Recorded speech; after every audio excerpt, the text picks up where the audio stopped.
Assalamualaikum warahmatullahi wabarakatuh. Halo Ananda semua, bertemu lagi bersama Ibu Jenny, mahasiswa PL dari Universitas Negeri Padang. Pada video kali ini, kita akan membahas mengenai materi gerak lurus.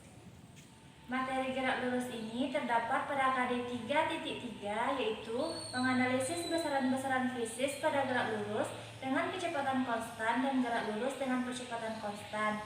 Dan KD 4.3-nya yaitu menyajikan data dan grafik hasil percobaan untuk menyelidiki sifat gerak benda yang bergerak lurus dengan kecepatan konstan dan gerak lurus dengan percepatan konstan. Berikut makna fisisnya.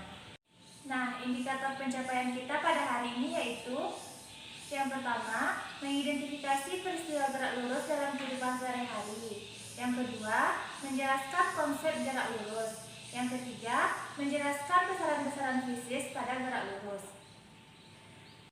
Sedangkan tujuan pembelajaran kita hari ini yaitu yang pertama, siswa dapat mengidentifikasi peristiwa gerak lurus dalam kehidupan sehari-hari. Yang kedua, siswa dapat menjelaskan konsep gerak lurus. Yang ketiga, siswa dapat menjelaskan besaran-besaran fisis pada gerak lurus. Sebelum masuk ke dalam konsep gerak lurus, terlebih dahulu kita harus mengetahui peristiwa gerak lurus dalam kehidupan sehari-hari. Nah, silakan Anda lihat beberapa foto dan video dari peristiwa gerak lurus dalam kehidupan sehari-hari.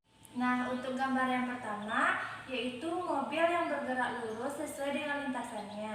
Untuk gambar yang kedua, kereta api yang bergerak lurus sesuai dengan lintasannya. Nah, untuk yang ketiga, bola bowling yang dilemparkan oleh laki-laki tersebut bergerak lurus sesuai dengan lintasannya. Dan yang keempat, yaitu seseorang yang bergerak lurus sesuai dengan lintasannya. Jadi, dari beberapa peristiwa gerak lurus dalam kehidupan sehari-hari, dapat kita ambil kesimpulan yaitu gerak lurus adalah gerak benda pada lintasan yang lurus. Jadi, bagaimanapun pergerakannya, cepat atau lambat, selagi pada lintasan yang lurus, maka dia disebut dengan gerak lurus. Nah, setelah kita mengetahui konsep dari gerak lurus, kita juga harus mengetahui besaran-besaran fisis yang terdapat pada gerak lurus, yaitu yang pertama, ada posisi, jarak, dan perpindahan. Yang kedua, ada kecepatan dan kelajuan. Dan yang ketiga, ada percepatan dan perlajuan. Nah, yang pertama kita akan membahas mengenai posisi, jarak, dan perpindahan. Bagian yang pertamanya yaitu posisi, di mana posisi merupakan letak atau kedudukan benda pada suatu waktu tertentu terhadap suatu acuan tertentu. Nah, silakan Anda lihat gambar di samping, di mana dari gambar ini dapat kita ketahui letak titik acuannya yaitu berada pada angka 0. Sedangkan posisi awal atau kedudukan awal lelaki yang sedang bermain sepeda itu terletak pada negatif 4 dari sebelah kiri 0.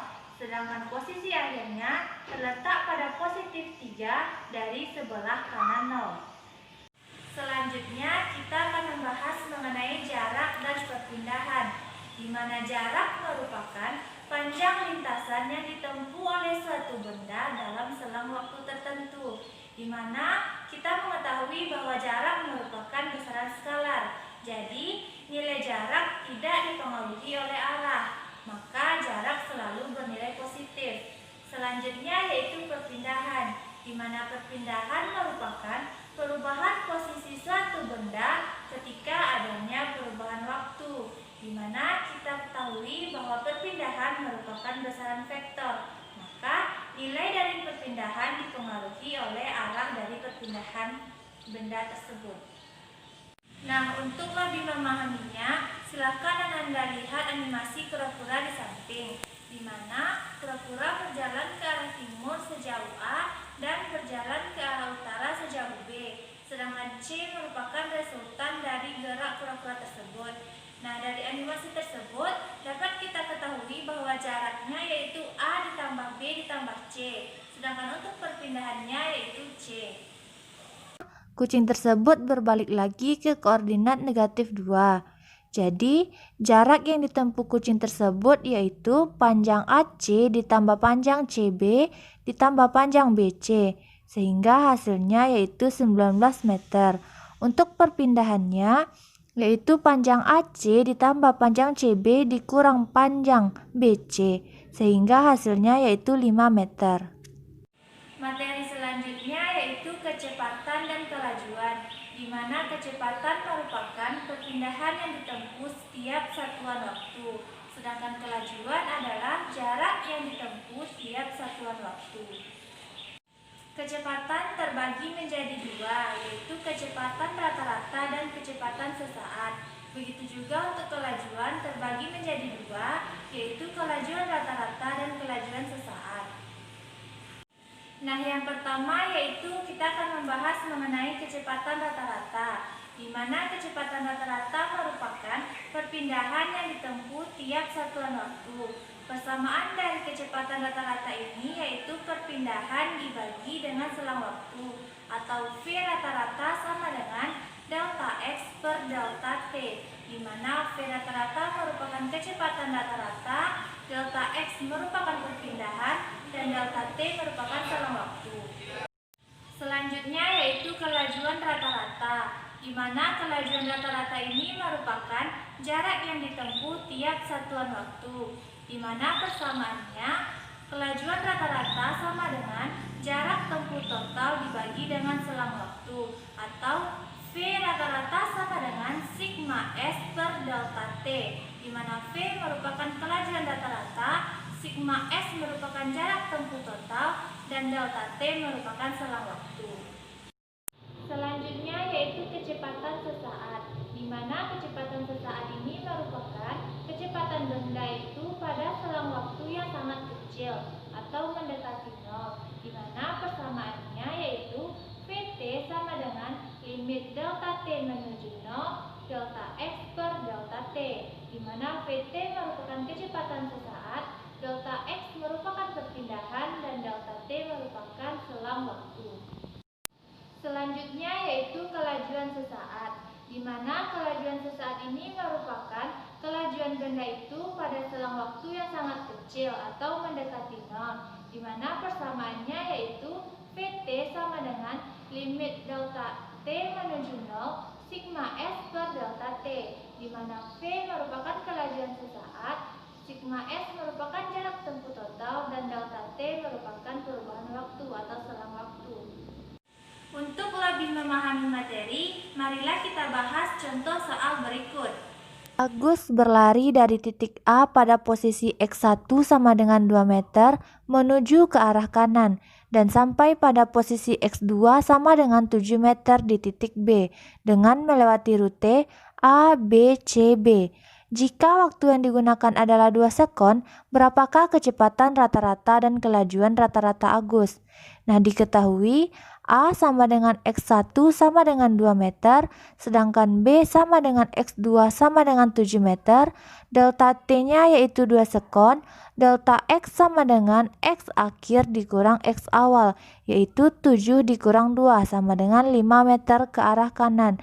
Nah, untuk jaraknya yaitu AB ditambah BC ditambah CB sama dengan 5 ditambah 1 ditambah 1, maka jaraknya yaitu 7. Nah, yang ditanya berapa kecepatan rata-rata dan kelajuan rata-rata Agus. Untuk kecepatan rata-rata sama dengan delta X dibagi delta T sama dengan 5 dibagi 2 sama dengan 2,5 meter per sekon.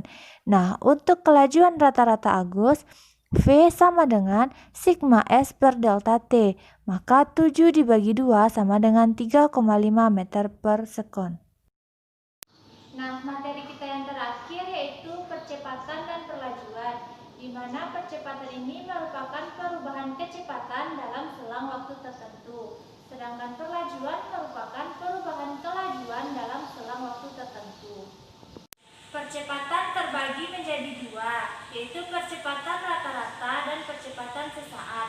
Untuk perlajuannya, sama seperti percepatan juga terbagi menjadi dua, yaitu perlajuan rata-rata dan perlajuan sesaat. Yang pertama yaitu percepatan rata-rata, di mana percepatan rata-rata ini merupakan perubahan kecepatan terhadap perubahan waktu selama benda bergerak, di mana persamaannya yaitu A rata-rata sama dengan delta V per delta T, di mana A rata-rata merupakan percepatan rata-rata, delta V merupakan kecepatan, dan delta T merupakan selang waktu atau perubahan waktu. Selanjutnya yaitu perlajuan rata-rata. Sebenarnya perlajuan rata-rata ini sama dengan percepatan rata-rata, hanya saja pada percepatan rata-rata kita menggunakan kecepatan. Nah, untuk perlajuan rata-rata kita menggunakan kelajuan. Persamaan yang kita gunakan tetap sama. Nah, yang terakhir yaitu percepatan sesaat, di mana percepatan sesaat ini merupakan perubahan kecepatan benda itu pada selang waktu yang sangat kecil atau mendekati nol. Persamaannya yaitu AT sama dengan limit delta T menuju 0 delta V per delta T, di mana AT merupakan percepatan sesaat, delta V merupakan kecepatan, dan delta T merupakan perubahan waktu atau selang waktu.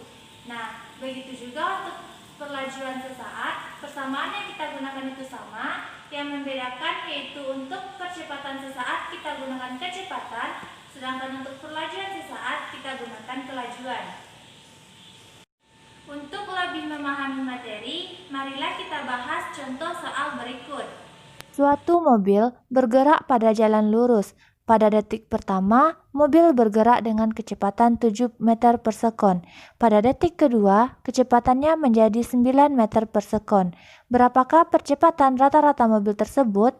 Diketahui V1 sama dengan 7 meter per sekon, V2 sama dengan 9 meter per sekon.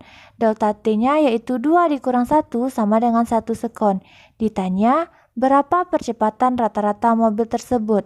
Jawabannya, percepatan rata-rata sama dengan delta V per delta T, di mana delta V sama dengan V2 dikurang V1, sehingga hasilnya yaitu 9 dikurang 7 per 1 sama dengan 2 meter per sekon kuadrat. Nah, sekian pembelajaran kita mengenai gerak lurus pada pertemuan kali ini.